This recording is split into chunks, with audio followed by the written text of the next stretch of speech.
તો hello guys, આજે તો અમે નીકળી ગયા છે બહાર, કારણ કે આજે છે દિવાળી. એટલે બધાને હેપી દિવાળી. કારણ કે અમે બહાર ગયા હતા, કારણ કે અમારા ઘરના કોઈ દિવાળી કરવા ઘરે આવ્યા નહોતા. એટલે અમે 3 જણા એકલાને દિવાળી કરવાની મજા આવતી નથી. આખો દિવસ ઘરે રહીને કંટાળો આવતો હતો. એટલે અમે પહોંચી ગયા આજે તો હોટલમાં.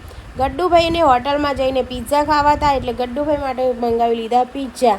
અમે પછી મંગાવ્યું સૂપ અને પનીરનું શાક અને બધું ઓર્ડર કરીને જમીન ડિનર કરીને અમે આવી ગયા પાછા ઘરે. કારણ કે અમારે ફટાકડા ફોડવાના બાકી હતા અને દિવાળીમાં ફટાકડા ફોડીએ નહીં તો દિવાળી ન કહેવાય.